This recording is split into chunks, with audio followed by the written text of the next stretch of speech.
नमस्कार, नियमित प्रस्तुति कार्यक्रम कल 24 मा स्वागत छ। म सम्झना भुजेल। सरकारी कर्मचारीले सरकारी कार्यालयमा गरेको कागज त्यही मेटिन्छ भने अन्य ठाउँमा भएका कागजको के अर्थ रहला? बर्दियामा भएको एउटा दुर्घटनामा विद्यालयबाट फर्किरहेका एक बालकलाई सरकारी कार्यालयको सवारी साधनले ठक्कर दियो। बालक बचे तर हाल बेहाल बनाएर। उनलाई ठक्कर दिने गाडी थियो राजस्व कार्यालयको र ती बालकको सबै उपचार खर्च बेहोर्ने गरी कागज गर्ने व्यक्ति थिए त्यही गाडीमा सवार कार्यालयका प्रमुख उत्तम पौडेल। पौडेलले कागज गरे, प्रारम्भिक खर्च पनि बेहोरे, तर उनको सरुवापछि बालक बाँकी उपचारको अभावमा छटपटिरहेछन्। उपचार खर्च माग्दा तत्कालीन कार्यालय प्रमुख पौडेलले थर्काउने गरेका छन्। के अब सरुवा भएर गएपछि बर्दियास्थित जिल्ला प्रहरी कार्यालयमा उनले गरेको कागजको दायित्व मेटियो र? यस सम्बन्धी हामीसँग रिपोर्ट रहेको छ। आजको कार्यक्रम कल 24 मा हामीसँग माफ गर्नुहोला शिवप्रसाद भण्डारी जो सवार थिए त्यो गाडीले उत्तम जो बालकलाई ठक्कर दिएको थियो, शिवप्रसाद भण्डारीले ठक्कर दिइसके पछाडि प्रारम्भिक उपचार गर्ने कागज गरेका थिए, तर अहिले प्रारम्भिक उपचारपछि उपचारको लागि बाबुआमाले उनलाई सम्पर्क गर्दा जे गर्न सक्छौ गर भनेर धम्की दिइरहेका छन्। यसबाहेक हामीसँग आज कल 24 मा यो मुलुकमा हल हुन नसकेको समस्या हो सुकुम्बासी सम्बन्धी समस्या। सरकारलाई वास्तविक सुकुम्बासी र नक्कली सुकुम्बासी छुट्याउन वर्षौं लाग्दै आएको छ। त्यसमाथि अहिले राजनीतिक दलहरूको परिभाषा अनुसारका सुकुम्बासी पनि थपिएका छन् जो दलको ट्याग बोकेका सुकुम्बासी हुन्। तर राज्यले नै सुकुम्बासी बनाएकाहरूको पीडा भने कम छैन। कञ्चनपुर, बेतकोट, शुक्लाफाटा, कृष्णपुर लगायतका स्थानीय तहका स्थानीयहरू ठूलो समस्यामा परेका छन्। 2058 सालमा शुक्लाफाटा वन्यजन्तु आरक्षण विस्तारका क्रममा विस्थापित भएकाले उनीहरूसँग जग्गा धनी प्रमाणपत्र नहुँदा पाइला पाइलामा बिजोग र शास्ति भोग्न विवश भएका छन्। यो अर्को प्रस्तुति पनि हुनेछ हामीसँग सुकुम्बासी सम्बन्धी समस्याको र एउटा सबैभन्दा ठूलो समस्या यति बेला विश्व नै कोरोना महामारीसँग जुधिरहेको छ। आज हामीले यो विषयलाई पनि उत्थान गरेका छौँ। देश र विदेश यति बेला कोरोनाको कहालीमा लटपटिएको छ, तर कोरोनाको पीडा र शास्ति अरूभन्दा बढी हुने खानेहरूलाई नभई हुँदा खानेहरूले भोग्दै आएका छन् प्रत्यक्ष रूपमा। धेरैको साँझ बिहानको गाँस काठमाडौँको खुल्ला मञ्चले भर्दै आएको छ। अर्थात् खुल्ला मञ्चमा मनकारीहरूले चलाएको साझा भान्सामा खुल्ला थाल नै बनेको छ, तर दर्दको पाटो यही कम टुङ्गिएको छैन।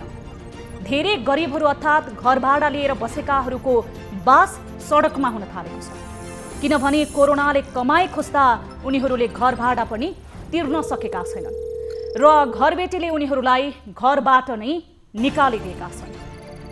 कोरोनाले एक गरिब परिवारमा थपेको पीडाको यो पोको पनि आज तपाईहरू सामु फुकाउनेछौँ कार्यक्रम कल 24 मा।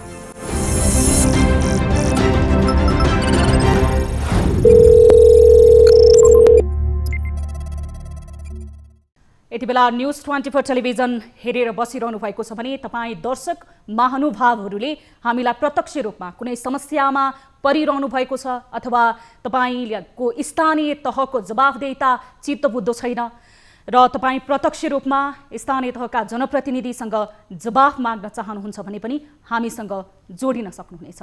विभिन्न समस्या र गुनासोहरूको सम्बोधन गर्ने कार्यमा हामी जुटेका छौँ र हामी तपाईहरू बीचको समन्वयात्मक भूमिका निर्वाह गर्ने कोसिसमा न्यूज 24 टेलिभिजनबाट कल 24 कार्यक्रम लिएर उपस्थित भएका छौँ। हामीलाई तपाईले टोल फ्री नम्बर जहाँ फोन गर्दा तपाईको शुल्क लाग्ने छैन, हाम्रो नम्बर रहेको छ 60022424 एन्सल नम्बर रहेको छ 6001122424 एन्सल नम्बरमा तपाईले सम्पर्क गर्न सक्नुहुन्छ। त्यसैगरी तपाईले हाम्रो टेलिभिजनको स्क्रिनमा पनि नम्बर देख्न सक्नुहुन्छ।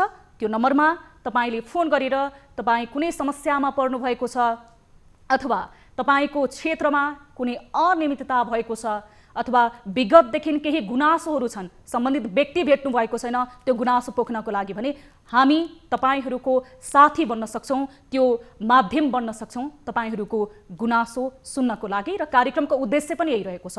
तपाईँ कुनै गुनासोमा परिरहनु भएको छ, सम्बन्धित निकायको जवाफदेहिता पाइरहनु भएको छैन भने तपाईँ हामीलाई प्रत्यक्ष टेलिफोन सम्पर्क गर्न सक्नुहुनेछ र हामी त्यो गुनासोको, त्यो तपाईहरूको समस्याको सम्बोधनको माध्यम बन्नेछौँ।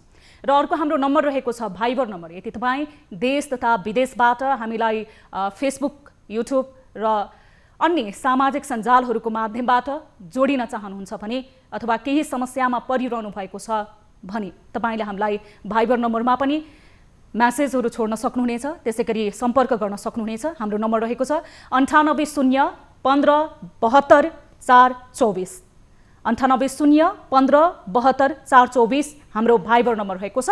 त्यसमा पनि तपाईँले सम्पर्क गर्न सक्नुहुनेछ। अब लागौँ आजको पहिलो विषयवस्तुतर्फ। जनताको समस्या र गुनासो सरकारवाला निकायसम्म पुर्याउने हाम्रो उद्देश्य हो। तपाईँको समस्या समाधान नभएसम्म हामी निरन्तर फलोअप गर्नेछौँ, जुन गरि पनि रहेका छौँ कल 24 मार्फत। कल 24 कार्यक्रम आजको श्रृङ्खलामा हामीसँग एउटा यस्तै गुनासो आएको थियो। हाम्रो टोल फ्री नम्बरमा बर्दियामा एउटा सरकारी गाडीले विद्यार्थीलाई ठक्कर दियो। ठक्करबाट घाइते उत्तम पौडेलको उपचार खर्च बेहोर्ने प्रतिबद्धता जनाएका सरकारी कार्यालयका प्रमुख शिवप्रसाद भण्डारी अहिले पीडित परिवारलाई नै धम्काउने गरेका छन्। हेरौँ यो रिपोर्ट।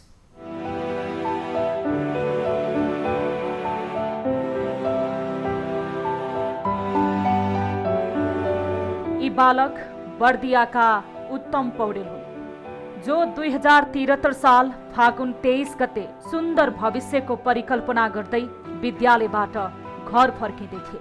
अचानक तीव्र गतिमा हुइकिएको राजस्व कार्यालय कोहलपुरको गाडीले उनलाई ठक्कर दिएर जीवन मर्न सङ्घारमा पुर्याइदियो। त्यही बेला राजस्व कार्यालयको गाडीमा हुइकिएका कार्यालय प्रमुख शिवप्रसाद भण्डारीले ती बालकको पढाइ पुरा नभएसम्मको सबै खर्च आफै बेहोर्ने भन्दै कागज समेत गरे।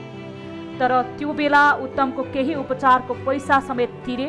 तर अहिले उत्तमको सबै खर्च बेहोर्ने कागज गरेका शिवप्रसाद भण्डारीले बर्दियाबाट सरुवा लिएर अन्तै गएपछि उत्तमको उपचारमा चासो दिएका छैनन्। सरकारी गाडीको ठक्करबाट अशक्त भएका उत्तमको उपचारको लागि खर्च माग्दा उल्टै धम्काउने गरेको उत्तमका आमा बुबाको भनाइ छ।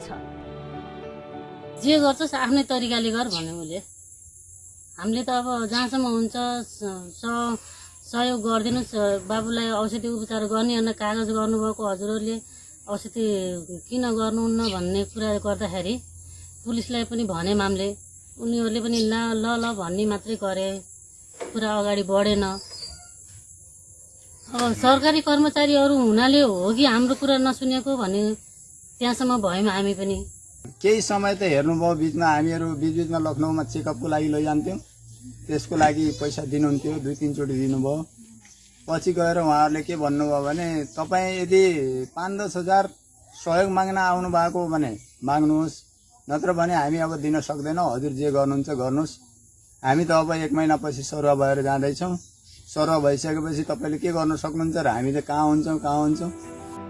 2073 साल फागुन 23 गतेका दिन विद्यालयबाट घर फर्किरहेको बेला राजस्व कार्यालय कोहलपुरको V1-226 नम्बरको गाडीले बलाती चोकमा ठक्कर दिएको थियो। ठक्कर दिएको गाडीलाई प्रहरी नियन्त्रणमा लिएपछि उत्तमको सबै खर्च बेहोर्ने गरी राजस्व अनुसन्धान मध्य तथा सुदूरपश्चिम क्षेत्रीय कार्यालय कोहलपुरका प्रमुख अनुसन्धान अधिकृत शिवप्रसाद भण्डारीले इलाका प्रहरी कार्यालय भोरी गाउँमा कागज गरेको उत्तमका विद्यालय प्रधानाध्यापक पुष्कर राज लामी छानेको भनाइ छ।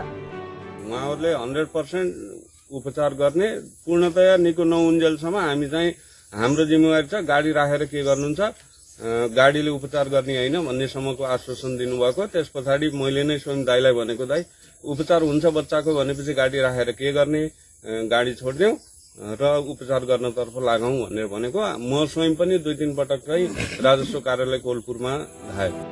गाडी छुटाएर लैजानका लागि मात्र कर्मचारीहरूले कागज मात्र गरेको र पछि तिमीहरू जे गर्न सक्छौ गर भन्दै राजस्व कार्यालय प्रमुख शिवप्रसाद भण्डारीले धम्कीपूर्ण भाषा प्रयोग गरिरहेको उत्तमका आमा बुबाहरूको भनाइ छ।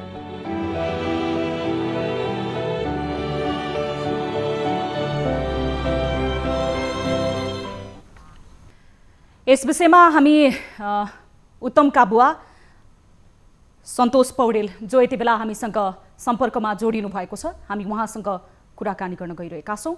सन्तोषजी, स्वागत छ यहाँलाई कार्यक्रममा। हजुर नमस्कार। कस्तो छ अहिले उत्तमको अवस्था? अब उत्तम हिँड्न पनि सक्दैन, तपाईँको आफूले खान पनि सक्दैन, ऊ त एकदमै अपाङ्ग भएर बसेको छ। ऊ हिँड्न डुल्न पनि सक्दैन, खान पनि सक्दैन, पिसाब पनि गर्न सक्दैन, त्यो स्थितिमा छ।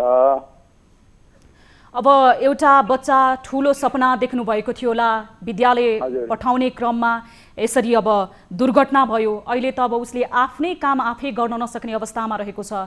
एकजना कुरुवा भुक्के हुनुपर्छ, ऊ अपाङ्ग भएको छ भनेर बताउनु भयो।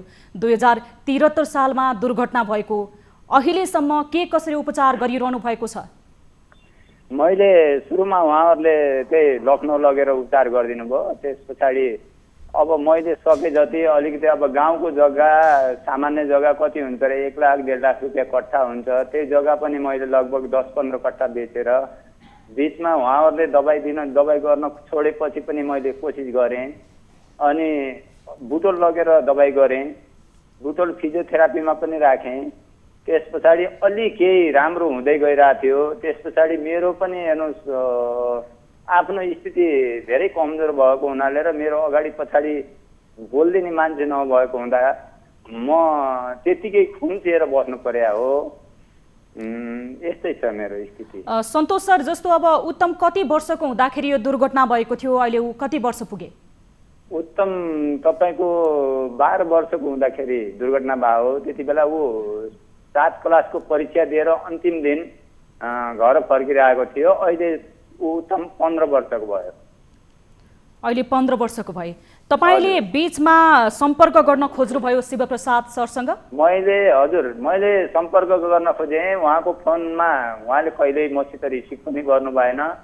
अब पहिले हामीहरू पैसा माग्न जाँदा पनि धम्की दिइराख्नुहुन्थ्यो, तपाईँले के गर्न सक्नुहुन्न, आइन्दादेखि पैसा माग्न नआउनु पनि भन्नुभएको हो। 74को दसैँसम्म उहाँले मेरो बाबुलाई दबाई चेकअपको लागि भनेर दबाई खर्च 20,000 25,000 दिनुहुन्थ्यो। 2 महिनामा लान्थेँ मैले। तपाईँले केही हिसाब किताब राख्नु भएको छ सन्तोष सर, कति पैसा दिनु भएको रहेछ 74 सालसम्ममा? 73 को दुर्घटनाबाट उहाँले अन्तिमचोटि पैसा दिँदासम्म? हजुर, मैले जुन बाबु एक्सिडेन्ट भयो त्यसदेखि उहाँले लगभग 10 लाख रुपियाँ चाहिँ हस्पिटलमा, त्यो बाबु जब 49 दिन जति हस्पिटलमा बस्यो त्यो अवधिमा र प्लस 4 चोटि 20,000 30,000 गरेर लगभग उहाँले 11 लाख रुपियाँ मलाई सहयोग गर्नुभएको हो। हजुर।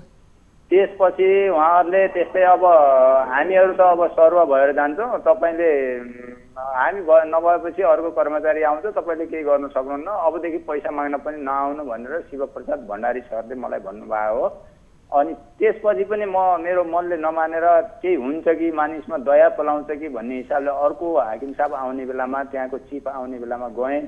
त्यहाँ गएर भन्दाखेरि उहाँले हामीलाई नभन्नुहोस्, हामीलाई थाहा छैन यो बारेमा, हामीलाई जानकारी नै छैन भन्ने कुराहरू गर्नुभयो। त्यस पछाडि म त हेर्नुहोस् अब एउटा बच्चा त्यस्तो भइहाल्यो, अब त्यसलाई हेरौँ कि 2 जना, अब एउटा छोरी थियो, छोरी सानो थियो, पढ्न जान्थ्यो, अब 2 जनालाई त्यही हेर्न, यताउता हेर्न। अनि एउटा साधारण मोटरसाइकल बनाउने एउटा मिस्त्री हो म। मसित धेरै पुँजी पनि छैन, घर स्थिति पनि कमजोरै छ। म कतै पनि अब म नेतालाई चिन्छु न कसैलाई चिन्छु। त्यसकारण म चाहिँ समस्यामा परेँ। मैले कसैलाई जतिलाई भने उहाँहरूबाट के त्यस्तो सन्तोष सर, जस्तो तपाईँहरूले कागज पनि गर्नुभएको थियो, त्यो कागजमा सम्पूर्ण उपचार खर्च बेहोर्ने जुन प्रतिबद्धता जनाएर नै उहाँले साइन गर्नुभएको थियो त्यो कागजमा, पछि उहाँले के कारण देखाउनु भयो त? तपाईँहरूलाई धम्की नै दिनुभएछ? उहाँहरूले भन्न खोज्नुभयो के भन्नुभयो भने आइन्दासम्म हामीले गऱ्यौँ, हामी के बाटोमा गएर जोगी बन्ने, हाम्रा छोराछोरी छैनन्, हामी गएर जोगी बन्ने हो, यस्तासम्म शब्दहरू प्रयोग गर्नुभयो। मैले भने तपाईँ चाहे जोगी बन्नुहोस् चाहे राजा बन्नुहोस्, मेरो बच्चालाई उपचार गराइदिनुहोस्। मलाई चाहे 1 रुपियाँमा उपचार गराएर ठिक गराइदिनुहुन्छ भने पनि गराइदिनुहोस्, चाहे तपाईँ करोडौँ अरबौँ लागे पनि तपाईँले गर्नुपर्छ। एउटा मान्छेको जीवनको सवाल हो कि तुरुन्त मृत्यु हुन्थ्यो भने त्यसको कुरा छुट्टै थियो। मेरो छोरा बाँच्यो।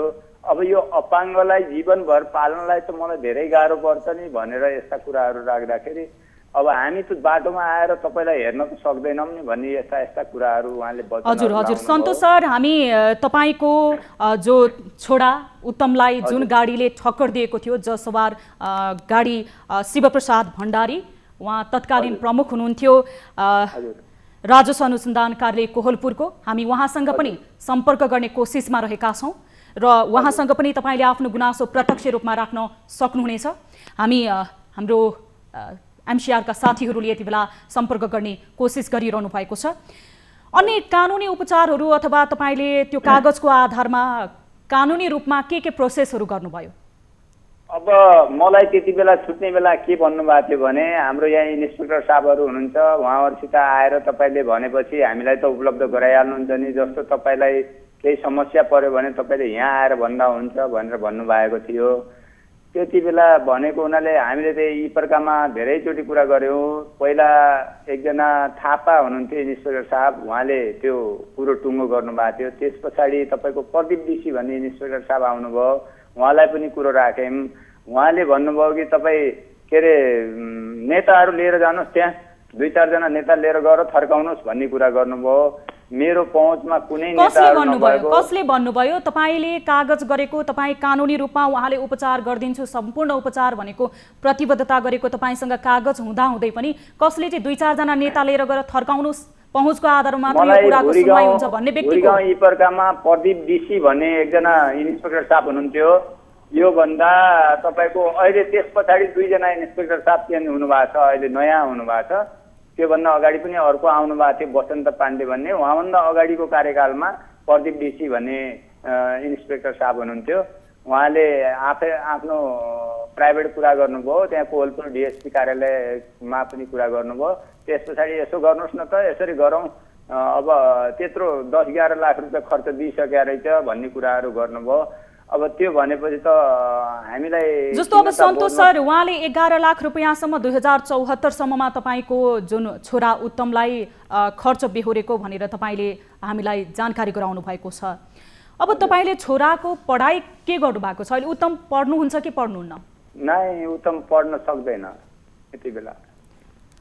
उहाँले जस्तो शिवप्रसाद भण्डारी सर त तत्कालीन प्रमुख हुनुहुन्थ्यो राजस्व अनुसन्धान कार्यालय कोहलपुरको, पहुँचको हिसाबले अथवा एकजना व्यक्ति जसले यो कुरालाई मानवीय रूपले पनि लिन सक्नुहुन्थ्यो, उहाँले केही पहल गरिदिनु भयो बाबुलाई कुनै स्पेशल स्कुलहरूमा पढाउनको लागि, केही गर्नको लागि? नै, त्यसको लागि केही पहल पनि गर्नु भएन। उहाँ अनुहार हेर्न चाहनुहुन्थ्यो, पहल त के गर्ने, अनुहार पनि हेर्न चाहनुहुन्थ्यो मेरो बच्चाको। तपाईँ प्रत्यक्ष सम्पर्कमा जोडिरहनुहोला, मैले तपाईँलाई एकैछिन होल्ड गरेँ। म यति बेला सिडिओ साहबलाई लिन चाहन्छु। यति बेला हामीसँग सिडिओ साहब जोडिनु भएको छ तपाईँको जिल्लाको। स्वागत छ सिडिओ साहब यहाँलाई कल 24 कार्यक्रममा। हस्, धन्यवाद। जस्तो अब हामीसँग एकजना सर्वसाधारण, एकजना कलकलाउँदो छोराको दुर्घटना भइसके पछाडि अहिले अशुक्त छोरालाई उपचार गराइरहेका एकजना पीडित बुवाले फोन गर्नुभएको थियो। अहिले उहाँ टेलिफोनको होल्डमै हुनुहुन्छ। उहाँको छोरालाई 2073 साल फागुन 23 गते जुन शिवप्रसाद भण्डारी तत्कालीन प्रमुख हुनुहुन्थ्यो राजस्व अनुसन्धान कार्यालय कोहलपुरको, उहाँ सवार गाडीले ठक्कर दियो र त्यो बच्चा अहिले शारीरिक रूपमा अशुक्त रहनु भएको छ, पढ्न सक्नुहुन्न। जति बेला उहाँ 7 कक्षामा पढ्दाखेरि चाहिँ उहाँलाई ठक्कर दिएको थियो, दुर्घटना भएको थियो। अहिले उहाँ 15 वर्ष पुग्नु भएको छ। अहिले उहाँको स्थिति नाजुक छ, परिवारले जग्गा बेचेर उपचार गराइरहेको छ। तर शिवप्रसाद सरले त्यो बेलामा, शिवप्रसाद भण्डारी जो राजस्व प्रमुख हुनुहुन्थ्यो, उहाँले कागज गर्नुभएको थियो सम्पूर्ण उपचार म बेहोर्छु भनेर। तर उहाँले अहिले धम्की दिइरहनु भएको। सर, यो विषयमा तपाईँलाई जानकारी छ? सर, यो बर्दियाको घटना हो यहाँले उठाउनु भएको? यो कोहलपुरको घटना हो सर। हो, यो बर्दियाको घटना। यो म बर्दियाको प्रमुख जिल्ला अधिकारी बोल्दैछु। हजुर हजुर हजुर अब त्यो बर्दियामा भएको घटना हो कि अथवा कोवलपुर भनेको बाँकेमा पर्छ? यो बर्दियामै भएको सर घटना हो, सर। तपाईँ सम्बन्धित व्यक्ति हुनुहुन्छ, बर्दियाकै व्यक्ति हुनुहुन्छ, उहाँसँगै तपाईँले टेलिफोन सम्पर्कमा नै यो कुरा सुन्दा अझ सान्दर्भिक होला जस्तो लाग्यो मलाई। सन्तोष सर, हजुर सर। यति बेला हामीसँग सिडिओ साहब हुनुहुन्छ, तपाईँको गुनासो तपाईँको पीडा उहाँलाई सुनाउन सक्नुहुन्छ। हजुर। सर नमस्ते। नमस्कार हजुर, नमस्कार। सर म बर्दिया भुरी गाउँ ठाकुर बाबा नगरपालिका वार्ड नम्बर 2 देखि हो सर है। हजुर यो घटना भनेको 2073 साल फागुन 23 गतेको हो सर। हजुर राजस्व अनुसन्धानको गाडीले मेरो बच्चालाई एक्सिडेन्ट गराइदिएको थियो त्यति बेला। अनि तपाईँको मैले लखनऊ लगेर उपचार गराएँ सर। त्यो लखनऊ लगेर उपचार गराइसकेपछि जब मैले घर ल्याएँ 2 महिनाभित्र घर ल्याएँ, उहाँहरू आउनुभयो, यी प्रकारमा कागज गर्नुभयो, सबै ल ओके हुन्छ, हामीले आजसम्म दबाई गऱ्यौँ, अझै पनि के लाग्छ हामी दबाई गर्छौँ भन्ने कागज भयो सर। त्यस पछाडि उहाँहरूले पछि कस्ता कुरा गर्न लाग्नुभयो भने पैसा ल तपाईँहरूलाई चाहिएको बेलामा पैसा लिन आउनु होला, हाम्रो कोवलपुर त्यत्रो कार्यालय देख्नु भएको छ के अरे, राजस्व अनुसन्धान कार्यालय भन्ने कुराहरू गर्नुभयो। ल ठिक छ भनियो, गइयो। जाँदाखेरि उहाँहरू जब 74 को दसैँबाट उहाँहरू सरुवा हुनुभएको छ सर है। सरुवा भइसकेपछि उहाँलाई सम्पर्क गर्न खोजेँ मैले। त्यहाँको पहिलाको जुन चिफ हुनुहुन्थ्यो शिवप्रसाद भण्डारी, उहाँलाई सम्पर्क गर्न खोज्दा उहाँ सम्पर्कमा कहिले पनि आउनु भएन। बरु त्यहाँको कम्प्युटर इन्जिनियर गोविन्द बहादुर साई भन्ने हुनुहुन्थ्यो, उहाँ चाहिँ सम्पर्कमा आएर के भन्नुभयो भने तपाईँले भन्नुपर्ने मेन चिफलाई हो, हामीले त के गर्न सक्छौँ सर, हामी केही गर्न सक्दैनौँ, तपाईँले चिफले जे भन्छ त्यही हुन्छ भन्ने कुराहरू गर्नुभयो। त्यस पछाडि फेरि म तपाईँको कोवलपुर नयाँ चिफ आउनु भएको छ भनेर कोवलपुरमा गएँ सर। त्यहाँ फेरि कुरा राख्दाखेरि उहाँले के भन्नुभयो भने तपाईँलाई सहयोग हो भने 5-10 हजार हामी दिन सक्छौँ, बाँकी यो बारेमा हामीलाई केही पनि जानकारी छैन भन्नुभयो सर। अब म यो तपाईँले जुन राख्नु भएको छ नि, यो जुन प्रहरी कार्यालयमा सम्झौता भएको छ भनेर भन्नुभएको छ नि होइन? हजुर हजुर। त्यो के भुरी गाउँको चाहिँ इलाका प्रहरी कार्यालयमा भएको हो? हजुर सर, भुरी गाउँ इलाका प्रहरी कार्यालयमा हो सर। ल तपाईँसँग मेरो नम्बर 98580 37777 चाहिँ छँदैछ र यस विषयमा जुन चाहिँ राजस्व अनुसन्धान कार्यालय जुन कोवलपुर र तपाईँ पीडित र उहाँहरूबाट भएको जुन चाहिँ प्रतिबद्धता कार्यान्वयन नभएको भन्ने विषय चाहिँ रहेछ र यसको बारेमा तपाईँले अब यो टिपाउनु भएको छ। यसको बारेमा के छ म त्यहाँको चाहिँ प्रहरीसँग बुझेर र यो जो चाहिँ अब दायित्व कोही पनि आफ्नो दायित्वबाट उम्कन मिल्दैन, त्यो चाहिँ कार्यान्वयन गराउन प्रमुख जिल्ला अधिकारी र जिल्ला प्रशासन कार्यालय बर्दियाबाट तपाईँलाई सहयोग चाहिँ हुने म निवेदन गर्न चाहन्छु। सन्तोषजी, हजुर, तपाईँले प्रतिबद्धता पाइसक्नु भएको छ सिडिओ साहबबाट, उहाँले आफ्नो कन्ट्याक्ट नम्बर नै दिइसक्नु भएको छ। तपाईँले सम्पर्क गरेर उहाँसँग सम्पर्क गरेर जान सक्नुहुन्छ र यसको अन्य कानुनी प्रोसेसहरू पनि तपाईँले गर्न सक्नुहुन्छ है। हुन्छ, म त्यो गर्छु। त्यसको लागि हस्, हजुरले सहयोग हामी गरिदिनु होला। यो घटनालाई अथवा यो विषयमा हामी पूर्ण फलोअप गर्नेछौँ। सिडिओ साहबलाई पनि यो प्रतिबद्धताको लागि धेरै धेरै धन्यवाद। एकचोटि सिडिओ साहबको नम्बर एकचोटि फेरि पाउँछ? 988580। सिडिओ साहबको नम्बर हामीले हाम्रो एमसिआरबाट हाम्रो प्राविधिक मित्रहरूले तपाईँलाई टिपाइदिनु हुनेछ। तपाईँलाई अहिले कन्ट्याक्ट गर्नुहुनेछ उहाँहरूले। तपाईँ टेलिफोनमै रहनुहोला। दर्शकबिन, यति बेला बर्दियाको एउटा घटना रहेको थियो। जो बालक कक्षा 7 मा पढ्दै थिए, एउटा सुन्दर भविष्यको कल्पना गरेर विद्यालयबाट घर फर्किने क्रममा शिवप्रसाद भण्डारी जो तत्कालीन प्रमुख हुनुहुन्थ्यो राजस्व अनुसन्धान कार्यालयको, उहाँको गाडीले ठक्कर दिए पछाडि ती बालक 2073 को घटना हो। अहिले 15 वर्षको हुनुभएको छ। उहाँ विद्यालय जान सक्नुहुन्न, शारीरिक रूपमा उहाँ अशक्त हुनुहुन्छ र उहाँको उपचार गर्दा गर्दै बाबुआमाले भएको जमिन जायजेथा सबै धितो राख्नुपर्ने यो विडम्बना थियो र हामीले भर्खरै सन्तोष जो उहाँको सन्तोष पौडेल, उत्तम पौडेल जो दुर्घटनामा परेका बालक हुनुहुन्थ्यो उहाँको बुवासँग प्रत्यक्ष सम्पर्क गऱ्यौँ। यो कल 24मा आएको समस्या थियो, उहाँले हामीसँग गुनासो गर्नुभएको थियो र हामीले फलोअप गरेका थियौँ र अहिले बर्दियाका सिडिओ साहबले यो विषयलाई निराकरण गर्ने अथवा यो विषयमा आफूले सहयोग गर्ने उहाँले प्रतिबद्धता जनाउनु भएको छ हामीसँग लाइभ कार्यक्रममा जोडिएर। यति बेला कोही सर्वसाधारण हामीसँग जोडिनु भएको छ, हामी उहाँलाई स्वागत गर्छौँ। हेलो, कहाँबाट को बोल्नुभयो? मेरो आवाज सुनिरहनु भएको छ, कहाँबाट को बोल्नुभयो होला? नमस्ते म्याम, म नेपाल सिराम विषयबाट बोल्दैछु। मेरो नाम अमन चौधरी हो। तपाईँको शुभ नाम? मेरो नाम अमन कुमार चौधरी हो। अरुण कुमार चौधरी? अमन कुमार चौधरी। अमुलजी कहाँबाट होला तपाईँ? अमन अमन अमन अमन अमन कुमार चौधरी। यस म्याम। तपाईँ कुन ठाउँबाट? मिर्चिया सिरा। सिराहाबाट। तपाईँको समस्या गुनासो? म्याम मेरो गुनासो स्थानीय सरकारप्रति छ। स्थानीय सरकारप्रति सुनाउनुहोस्। म्याम गुनासो यो छ कि म्याम स्थानीय सरकारले दिनको दिन हाम्रो इलाकामा भ्रष्टाचार धेरै नै गरिरहेछ म्याम। 10 रुपियाँ 5 रुपियाँको ठाउँमा 10 रुपियाँ युज गरेर भ्रष्टाचार गरिरहेछ। र अर्को गुनासो यो छ म्याम, जस्तै हामी कुन गाउँमा पढ्दैछ त्यो गाउँमा हाम्रो दिदी महिला तथाको लागि के पनि शौचालयको व्यवस्था के पनि गरेको छैन म्याम। हामी जस्तो यहाँको दिदी भाइ बहिनीहरूलाई धेरै गाह्रो भइरहेको, कुनै पनि मार्केट जाँदाखेरि शौचालयमा धेरै इफेक्टहरू परिरहेको छ म्याम। यो गुनासो मेरो छ म्याम। जस्तो सार्वजनिक शौचालयहरू बनेन? होइन म्याम, सार्वजनिक सरकारी शौचालय हुन्छ नि, जस्तै मार्केटिङ। तपाईँ जहाँबाट यो तपाईँलाई छ नि स्थानीय तहमा चाहिँ भ्रष्टाचार भयो भन्ने आशंका लागेको छ नि, र कुन स्थानीय तह जहाँ सार्वजनिक शौचालयहरूको कमी छ र समस्या भोगिरहनु भएको छ, स्थानीय तहको नाम भन्नुहोस् त एकचोटि। मिर्चिया नगरपालिका। मिर्चिया वडा नम्बर, गाउँपालिका अथवा के हो? मेरो मिर्चिया नगरपालिका रामपुर बेटा 1 नम्बर मिर्चिया नगर 1 मा पर्दैछ। मिर्चिया 1। तपाईँको गाउँपालिका अथवा नगरपालिकाको नाम? मिर्चिया नगरपालिका। मिर्चिया नगरपालिकाबाट।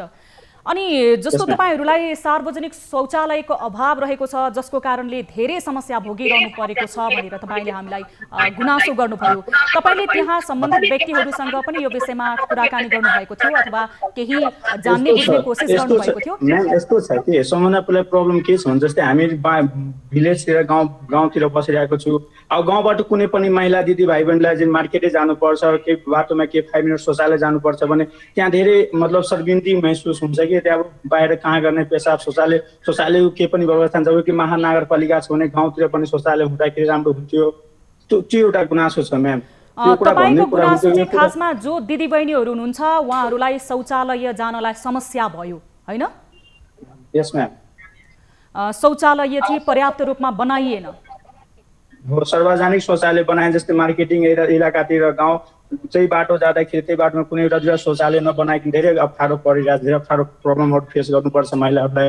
1-1 किलो 5-5 किलोमिटर 10 किलोमिटरहरूबाट महिला गाउँबाट सिटीमा जान्छ मार्केटिङ गर्नलाई, त्यही बाटो जान्छ, त्यसलाई शौचालय नभएको कारण धेरै प्रब्लमहरू फेस गर्नुपर्छ। हामी केटा जस्तो मान्छे हामी त जहाँसुकै गइहाल्छौँ, तर केटीहरू मान्छे जस्तोलाई धेरै अप्ठ्यारो परिरहन्छ। तपाईको यो सोचको लागि धन्यवाद। तपाईको यो सोच सराहनीय छ कि महिला दिदीबहिनीहरू जो शारीरिक रूपमा नि, कृपया तपाईको टेलिभिजन यति बेला साउन्ड ठुलो छ भने टेलिभिजन म्युट गरिदिनुहोस् न।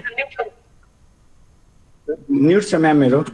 जस्तो अब महिलाहरू खास गरी जो मासिक रूपमा महिनावारीको समस्या रहेको हुन्छ, त्यसै गरी गर्भवती अन्य समस्या, पुरुषलाई पनि शौचालय चाहिन्छ। महिलाको सुरक्षाको हिसाबले पनि तपाईँले कुरा गरिरहनु भएको छ। हामीसँग यति बेला तपाईँको क्षेत्रको उपमेयर जोडिनु भएको छ है, उहाँसँग तपाईँले यो गुनासो डाइरेक्ट राख्न सक्नुहुनेछ है।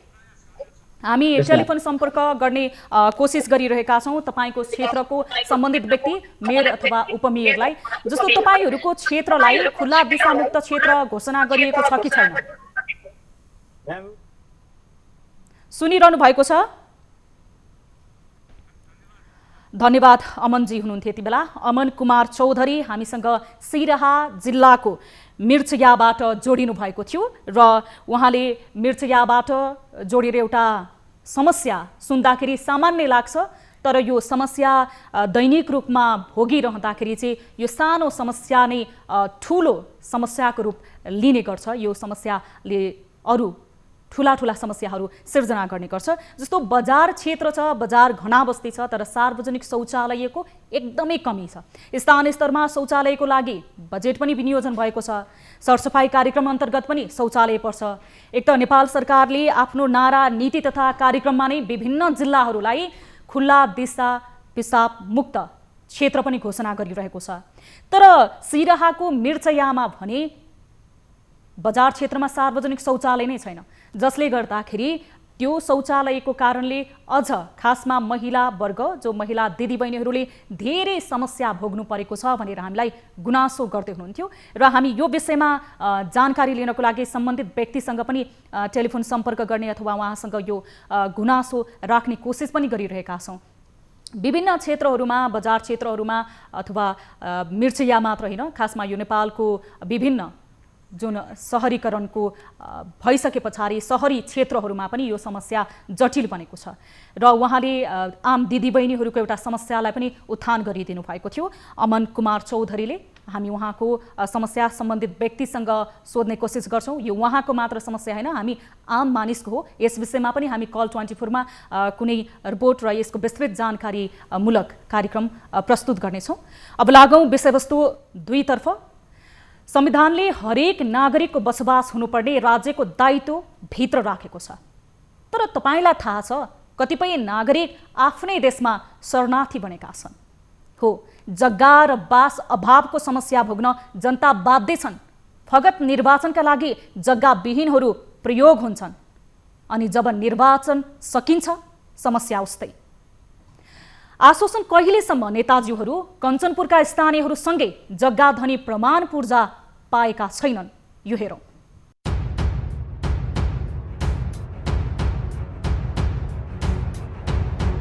2058 सालमा तत्कालीन शुक्लाफाँटा वन्यजन्तु आरक्षण विस्तारका क्रममा विस्थापित भएका परिवारलाई सरकारले अन्य ठाउँमा जग्गा नदिँदा उनीहरू लामो समयदेखि समस्या भोग्दै आएका छन्, जसका कारण उनीहरूसँग जग्गाधनी प्रमाणपत्र नहुँदा उनीहरू विभिन्न सेवाबाट वञ्चित भएका छन्। कञ्चनपुरका बेतकोट, शुक्लाफाँटा, कृष्णपुर लगायतका स्थानीय तहका स्थानीयहरू ठूलो समस्यामा परेका छन्। लामो समयदेखि आफूले उपभोग गर्दै आएको जमिनको जग्गाधनी प्रमाण पूर्जा नहुँदा उनीहरूले केही व्यापार व्यवसाय गर्न समेत पाएका छैनन्। वैदेशिक रोजगारको लागि विदेश भासिएकाहरू कोरोना भाइरसको कारण स्वदेश फर्किएका थिए भने सरकारले कोरोनाका कारण रोजगारी गुमाएकाहरूका लागि विभिन्न अनुदानका कार्यक्रमहरू सार्वजनिक गरेसँगै उनीहरू खुसी भएका थिए।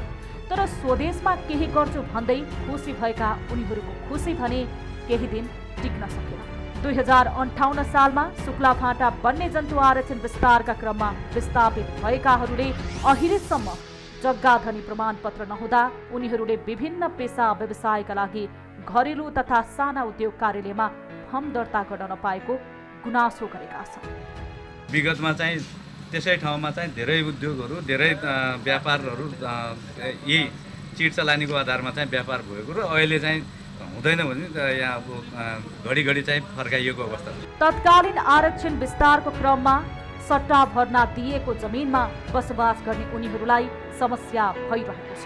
यस्तै वैदेशिक रोजगारी गुमेर घर फर्केका लालझाडी गाउँपालिका 5 का शङ्कर विष्टको बाख्रा पालनको लागि फर्म दर्ता गर्न दिएको निवेदन दिए, तर उनीसँगै जग्गाधनी प्रमाण पूर्जा नभएकाले फर्म दर्ता नगरी फिर्ता पठाइएको उनको दुखेसो छ।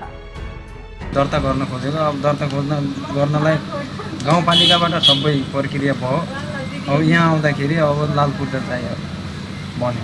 अब लाल पूर्जा माग्दाखेरि अब लाल पूर्जा भएको मान्छेले मात्रै अनि व्यवसाय गर्न पाउने र लाल पूर्जा नभएको मान्छेले व्यवसाय गर्न नपाउने।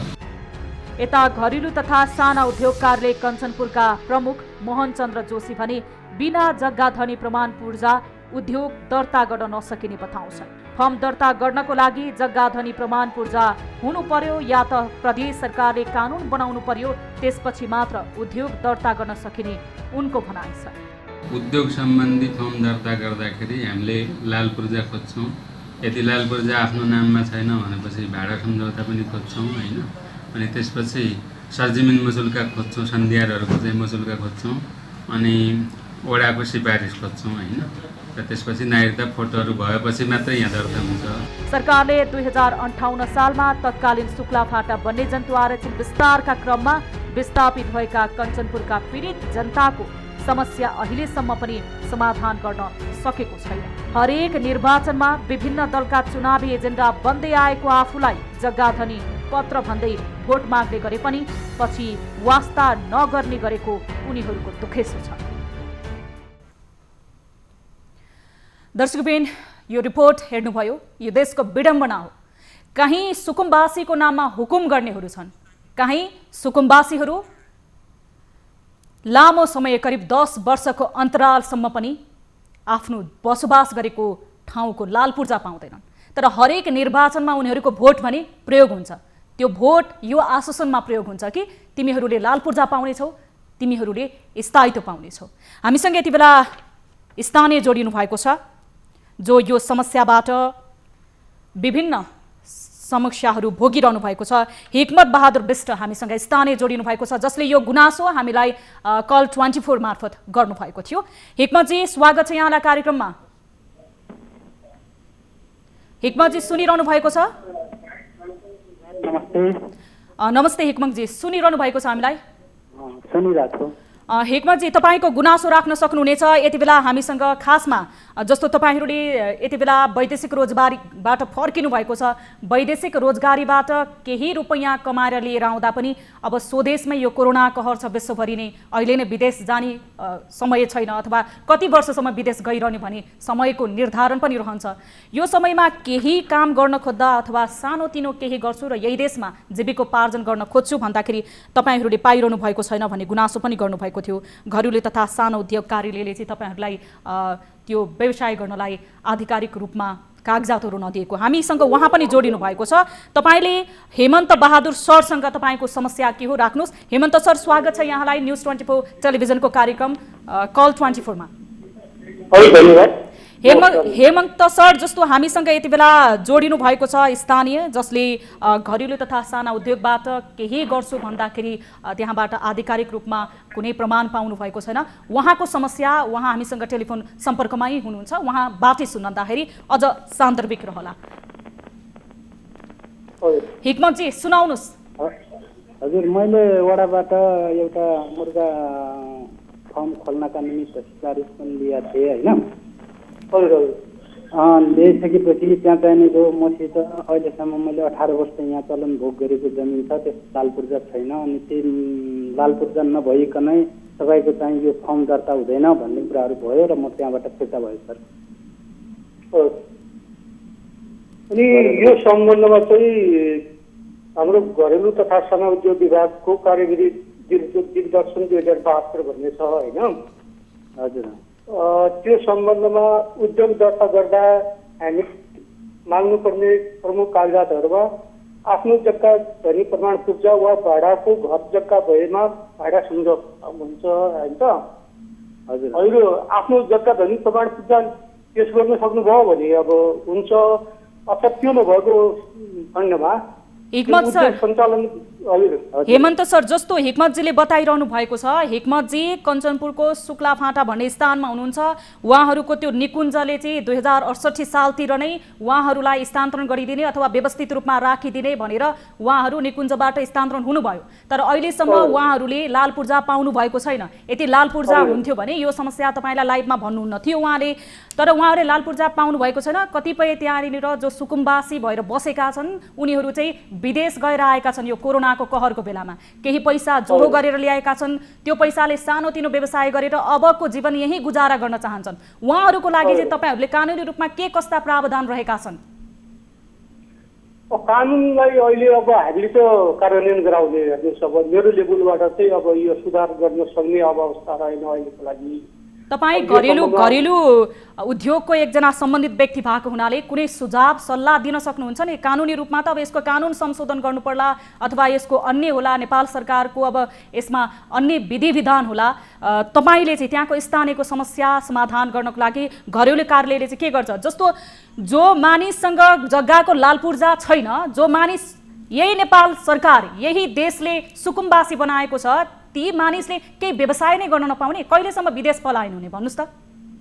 अनि उहाँहरू समस्यामा पर्नु, उहाँहरूले अब त्यो उद्योग दर्ता गर्नु नसक्नु त्यो दुःखद कुरो हो होइन।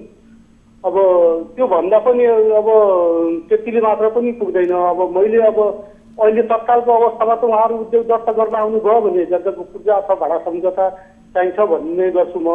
अब यो परेको समस्याको लागि हामी हाम्रो प्रदेश सरकारको मन्त्रालयका हामी राखौँला। जस्तो नागरिकताको आधारमा जस्तो उहाँहरू विदेशबाट फर्किनु भएको छ, यो देशको नागरिक पासपोर्ट लिएर विदेशिनु भएको छ, उहाँहरूको यो देशको नागरिक भएको हैसियतले उहाँहरूको जग्गा धनी पूर्जा बाहेक उहाँहरूसँग ब्याङ्कमा केही भएको पैसा अथवा केही भएको आधारमा चाहिँ घरेलुले के गर्छ? यो कुराहरू नि त सर।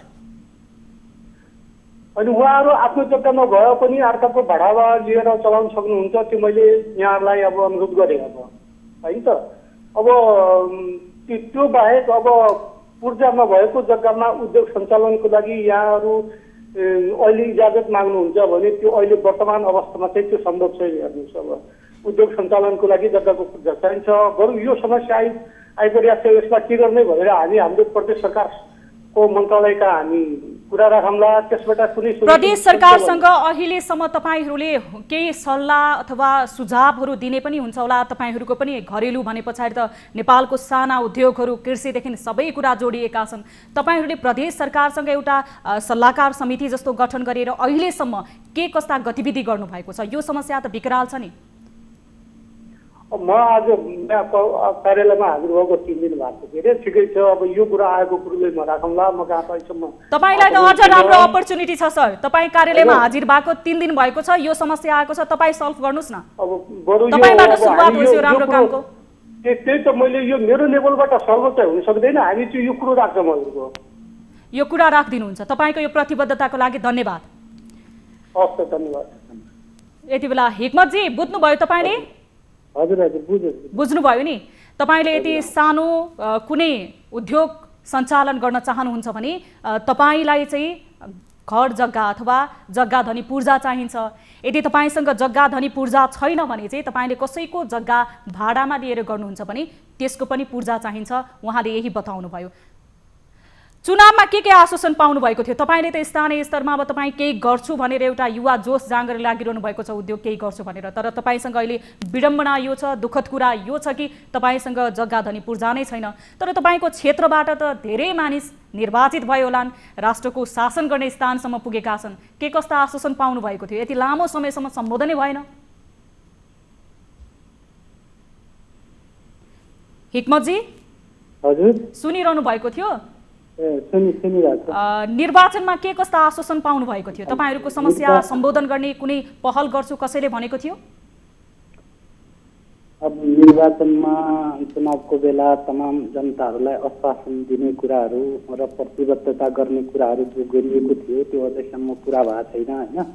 हजुर, पुरा गर्ने नगर्ने नेताहरूको आफ्नो विषय हुन्छ, उनीहरूको आफ्नो। तपाईँहरू कति वर्षदेखि त्यो स्थानमा बसोबास गर्दै हुनुहुन्छ? कति वर्षदेखि तपाईँहरूसँग लाल पूर्जा छैन, जग्गा धनी पूर्जा छैन? हामीसित 18-20 वर्षसम्म भइसक्यो। 20 वर्ष भइसक्यो। हजुर। अनि यो 20 वर्षमा त धेरैचोटि तपाईँहरूले आफ्नो माग राख्नुभयो होला, धेरैचोटि तपाईँहरूले के कस्तो ठाउँमा गएर तपाईँहरूले कानुनी उपचारहरू केही खोज्नुभयो यसको विषयमा? कानुनी रूपमा खोज्ने कुराहरू अब नेताहरूलाई हो, नेताहरूले गर्दिनन् भने के गर्ने? तपाईँ एकजना नागरिक हुनुहुन्छ, केही सानो उद्योग सञ्चालन गर्ने सोचमा हुनुहुन्छ। तपाईँ एउटा नागरिक भएको हैसियतले पनि तपाईँले आफ्नो समस्याको सम्बोधन गर्नको लागि आवाज उठाउनुपर्छ। स्थानीय स्तरमा विभिन्न निकायहरू रहेका छन्। भर्खरै घरेलुको जो सर हामीले जोडेका थियौँ तपाईँलाई, उहाँले पनि प्रतिबद्धता दिनुभएको छ कि प्रदेश सरकारलाई नै भनेर यो समस्याको लागि म मेरो व्यक्तिगत रूपमा र मेरो पदीय रूपमा नै केही पहल गर्छु भनेर।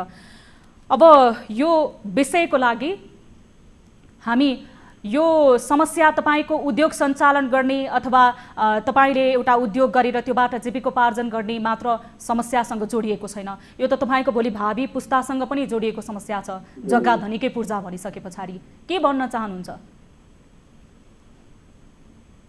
आइन्दा दिनमा यस्तो चाहिँ नहोस् होइन।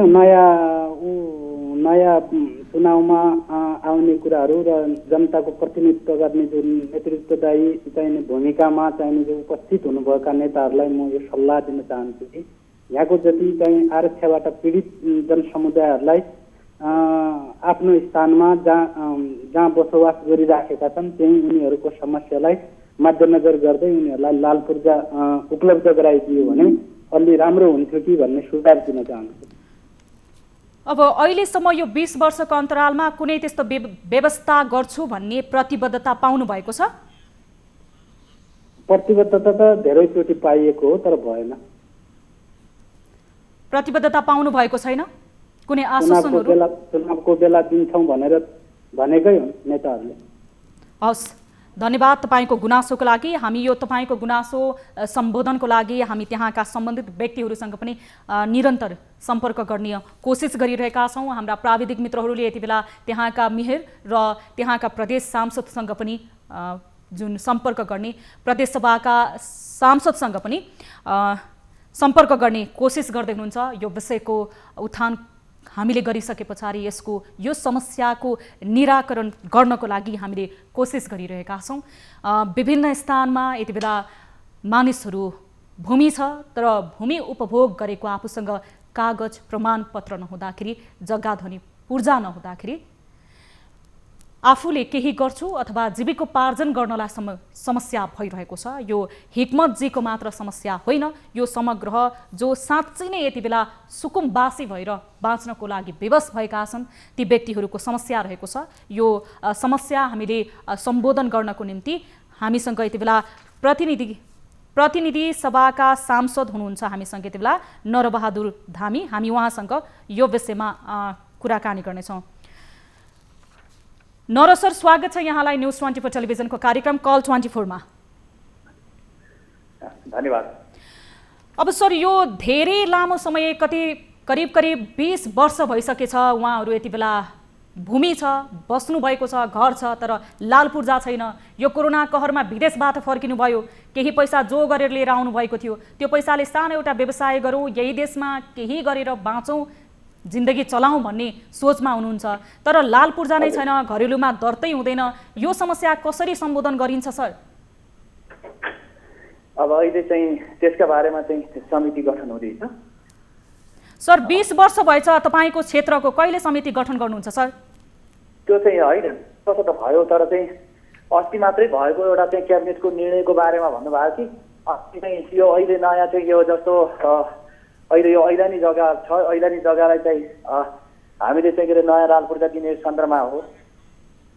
सर, जस्तो अब अघि हामीसँग त्यहाँका स्थानीय जोडिनु भएको थियो हिक्मतजीले के भन्नुभएको थियो भने हिक्मत विष्टजी त्यहाँको स्थानीय हुनुहुन्थ्यो जसले हामीलाई गुनासो गर्नुभएको थियो र यो विषयमा हामीले फलोअप गरेका थियौँ। उहाँले के भन्नुभयो भने 20 वर्ष भयो, प्रत्येकचोटि निर्वाचन हुन्छ, आउँछन्, हरेक जनप्रतिनिधिले भन्छन् कि तिमीहरूलाई हामी जग्गा धनी पूर्जा दिन्छौँ, उपलब्ध गराउँछ, आश्वासन बाँड्ने अखडा बनाइयो तर हामीले अहिलेसम्म जग्गा धनी पूर्जा पाएनौँ, निर्वाचित भए गए, हाम्रो समस्या बिर्सियो भन्छन्। त किन? होइन, त्यो बारेमा हो, स्वाभाविक ढङ्गले चाहिँ एउटा चाहिँ समय गएको नै छ। त्यसबारेमा चाहिँ मान्छेले झुटा आश्वासनहरू दिने कुरा, निर्वाचन जित्नका निम्ति जनतालाई त्यो आश्वासन बाँड्ने कुरा विगतमा स्वाभाविक ढङ्गले भएकै हो। तर यति बेला हामी चाहिँ नयाँ ढङ्गले एउटा चाहिँ आयोग बनाएर त्यसलाई चाहिँ अन्तिम हुने गरिकन त्यसलाई टुङ्गोमा पुर्याउने कोसिस गरिरहेका छौँ। अहिले पनि हामी त्यसैमा लागिरहेको छौँ। सर, यो आयोगको अन्तिम निर्णय अथवा यो समस्या कञ्चनपुर शुक्ला फाँटाको मात्र समस्या होइन, यो देशैभरिको समस्या छ। कतिपय स्थानमा राष्ट्रले नै सुकुम्बासी बनाएको अवस्था छ, कतिपय स्थानमा सुकुम्बासीहरू पनि हुकुम्बासी भएको अवस्था रहेको छ। यो समस्याको सम्बोधन कति समयसम्ममा होला सर? यसको नीति नियम कहिलेसम्म बन्ला? यो हामी चाँडै यसको अन्त्य गर्ने पक्षमा छौँ। जसरी मतलब कि लामो समयदेखि मात्र 20 वर्ष मात्रै होइन, यो धेरै वर्ष पहिलादेखि जस्तो विभिन्न ठाउँमा ऐलानी जग्गामा बसोबास गरेका मानिसहरू जस्तै मलाई 50, 60, 70 वर्षदेखि पछि आएका छन्, ती मानिसहरूसम्म समेत जग्गा धनी पूर्जा अहिले उपलब्ध भएको छैन। त्यो समेतलाई मध्यनजर गरेर अहिले हामी कम्तीमा पनि 10 वर्षसम्म कुनै ठाउँमा कुनै व्यक्तिले बसोबास गरेर बसेको छ भने उहाँलाई चाहिँ जग्गा धनी प्रमाण पूर्जा उपलब्ध गराउने भनेर चाहिँ नेपाल सरकारले कानुन बनाएको छ। त्यही कानुनको तहत रहेर अब चाहिँ चाँडै त्यो समस्यालाई समाधान गर्न निम्ति अगाडि बढिएको छ।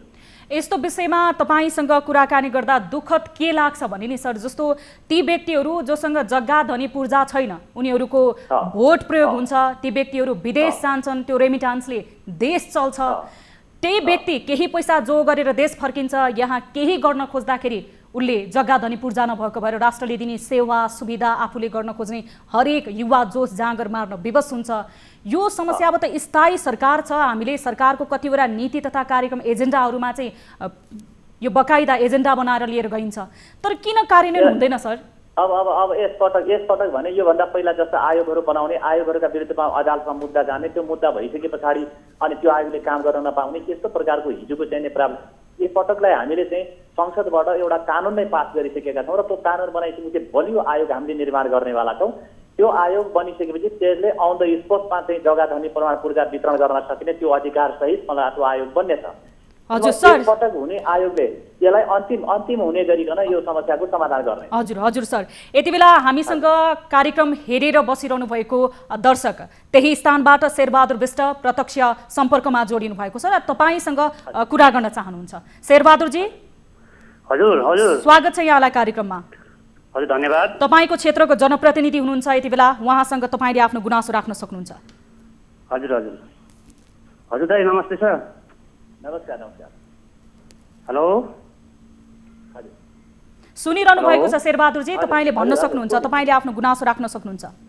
त्यही त चुनाव हुनुभन्दा अगाडि चाहिँ तपाईँहरूलाई चाहिँ लाल पूर्जाको व्यवस्था गर्छौँ, जग्गा धनी प्रमाण पत्र चाहिँ दिन्छौँ भनेर भन्नुभएको थियो उहाँले होइन? हजुर। त्यसको लागि के भइरह, त्यसको लागि के जानकारी पाउन सकिन्छ सर?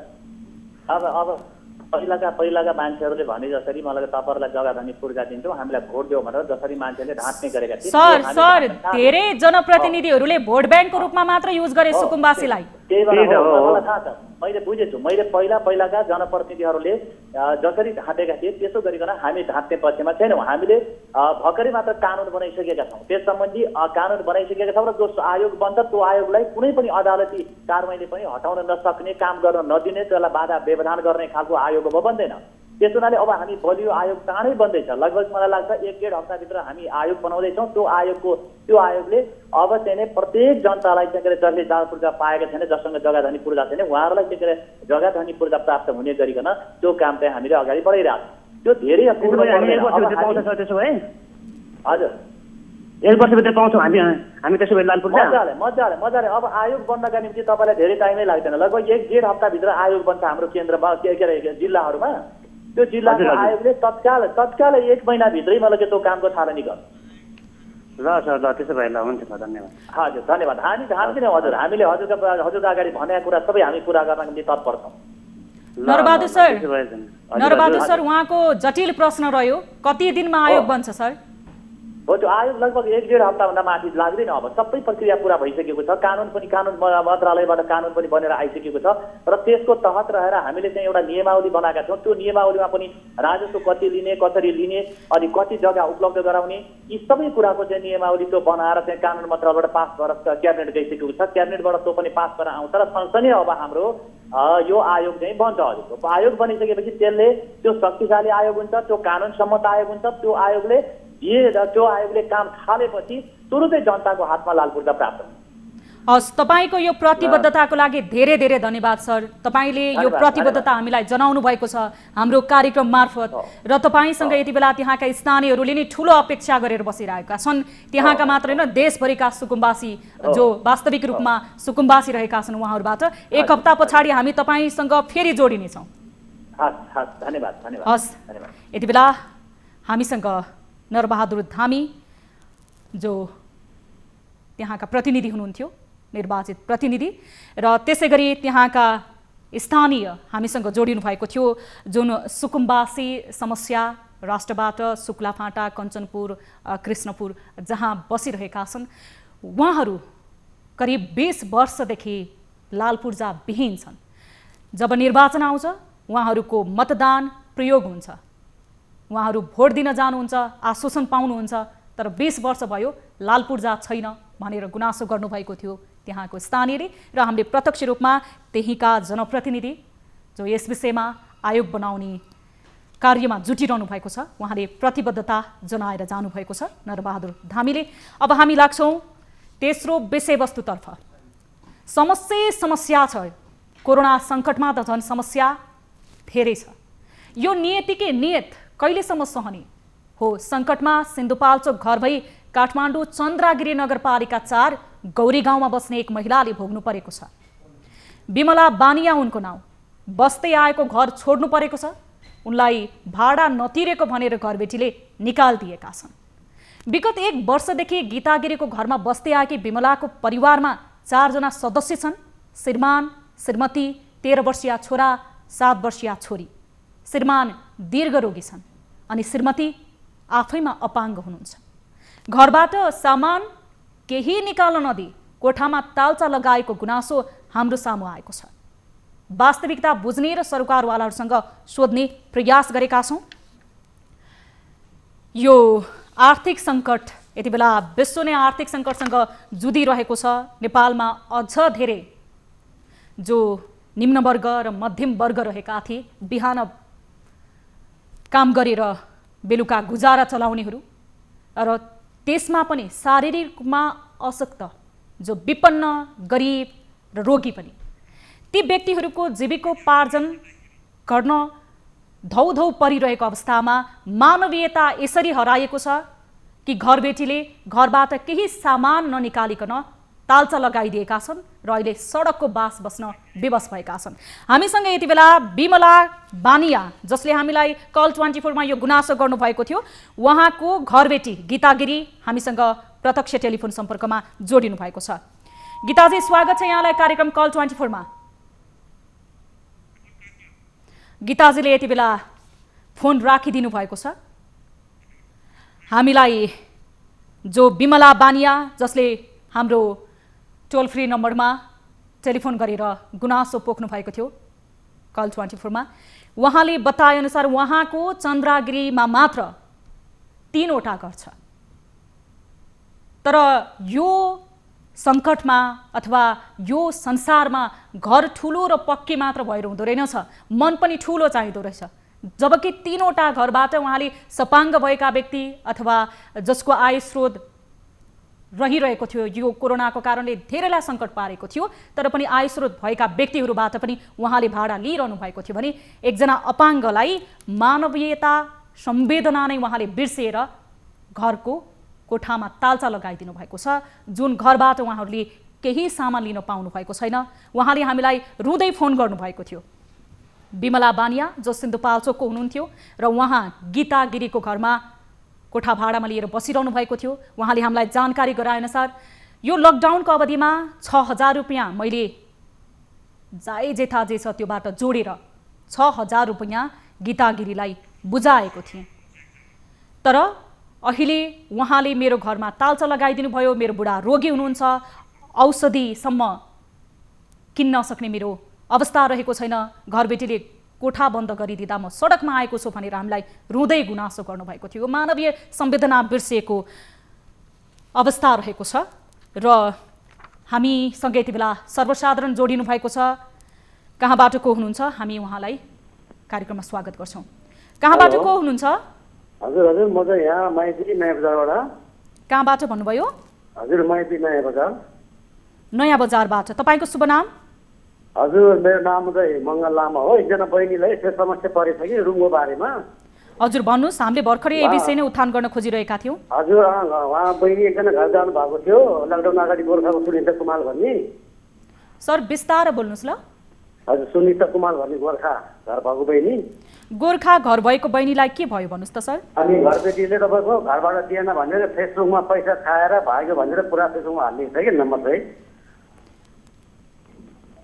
गोर्खा घर भएको एकजना बहिनी जो काठमाडौँमा कोठा लिएर बस्नुहुन्थ्यो नयाँ बजार क्षेत्रमा, उहाँलाई चाहिँ हस्, तपाईँको यो गुनासोको लागि धन्यवाद।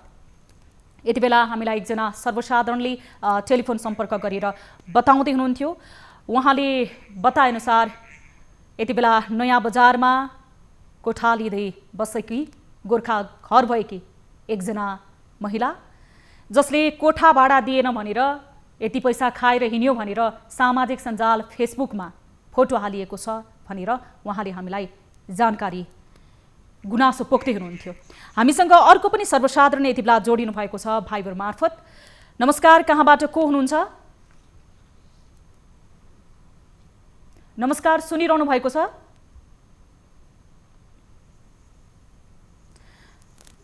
कार्यक्रम कल 24 मा हामी तपाईहरूको गुनासो, तपाईहरूको समस्या लिने एउटा माध्यम बनिरहेका छौं र यति बेला धेरै सर्वसाधारणहरूले हाम्रो टेलिफोन नम्बरमा र हाम्रो विभिन्न सामाजिक सञ्जालका माध्यमबाट हामीसँग जोडिने कोसिसमा रहनु भएको छ आफ्नो गुनासो र समस्या राख्नको लागि।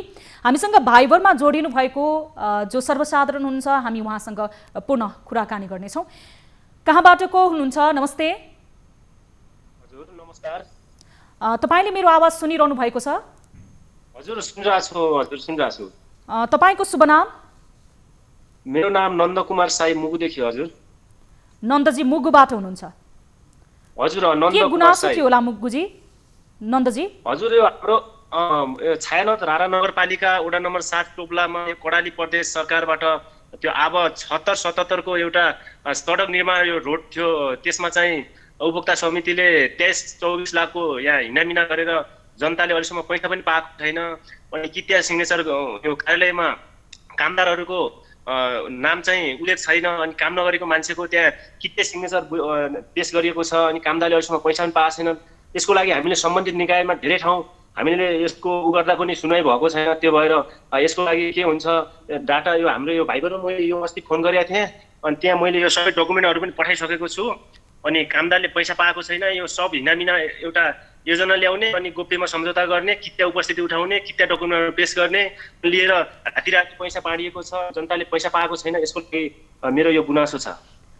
जस्तो कुन क्षेत्रमा काम गर्ने कामदारले जुन पारिश्रमिक पाउनु भएको छैन उहाँहरू केमा काम गर्नुहुन्छ? हजुर यो रोड एउटा योजना थियो। यो 40 लाखको योजनामा राति घरमा गएर 11-12 लाख मात्रै बाँडिएको छ। अनि 20-25 लाख रुपियाँ अहिलेसम्म उनीहरूले हिनामिना गरिरहेका छन्, बाँडेको छैन। केही कामदारले पैसा पाएको छैन, उनीहरूले डोराजीमा नामै राखेको छैन। अनि काम नगरेको मान्छेलाई डोराजीमा नाम राखेर कित्या कुनै गाउँलेको कित्या सिग्नेचर गरेर यत्रो पैसा हिनामिना भइरहेको छ। जस्तो तपाईले बताउनु भयो करिब सडक विकासको लागि 40 लाख रुपियाँ छुट्याइएको थियो।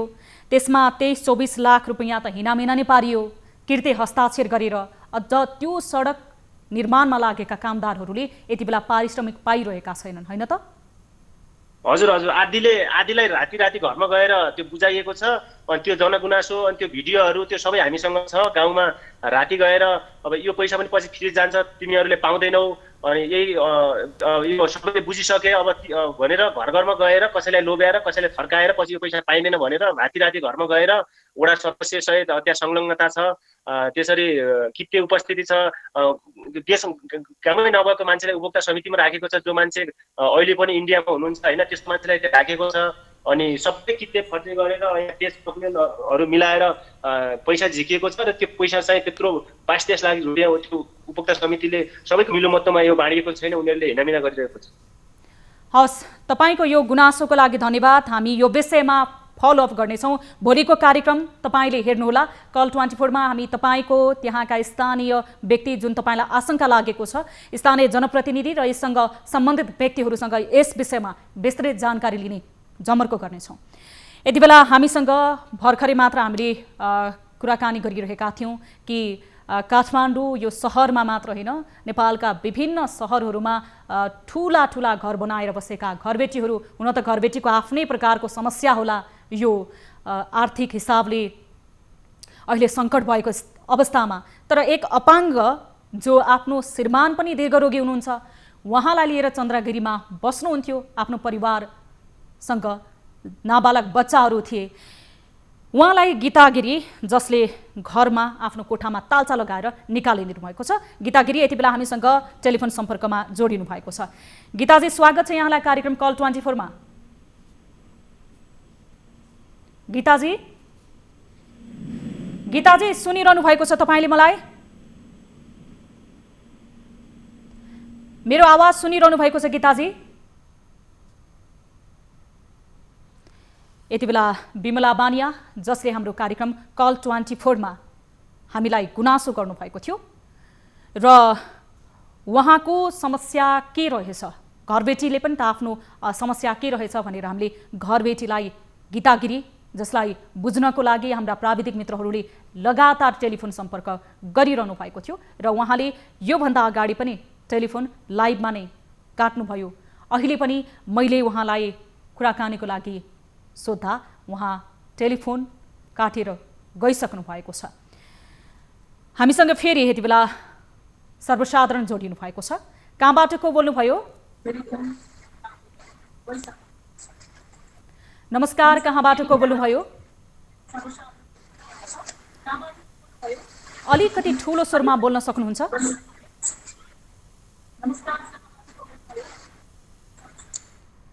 यति बेला कार्यक्रम कल 24 मार्फत विभिन्न स्थानबाट सर्वसाधारण जसले यति बेला आफू समस्यामा पर्नु भएको थियो, केही गुनासो राख्न चाहनुहुन्थ्यो सम्बन्धित व्यक्तिसँग अथवा हामीलाई एउटा समरण माध्यम हामी बनिरहेका थियौँ र हामीसँग निरन्तर रूपमा विभिन्न माध्यमबाट टेलिफोन सम्पर्कबाट भाइबरबाट र विभिन्न सामाजिक जुन सोसल मिडियाहरूबाट पनि हामीसँग जोडिनु भएको थियो सर्वसाधारणहरू।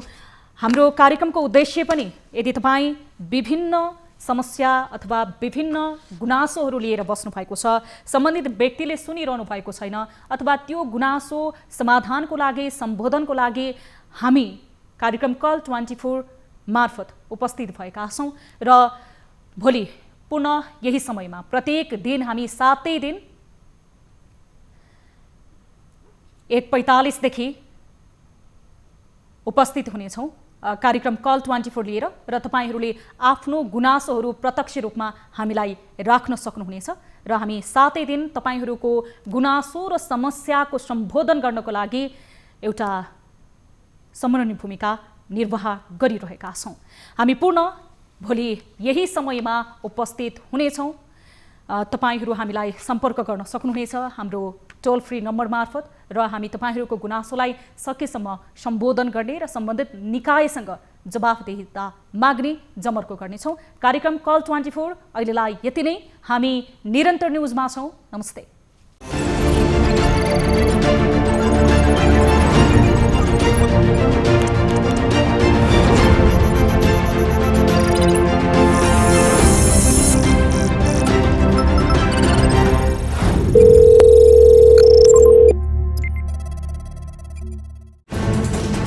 कोरोनाले सृजना गरेको सङ्कटमा पल पलका न्युज अपडेट र हर क्षेत्रको कभरेजका लागि न्युज 24 नेपाल युट्युब च्यानललाई सब्स्क्राइब गर्नुहोला।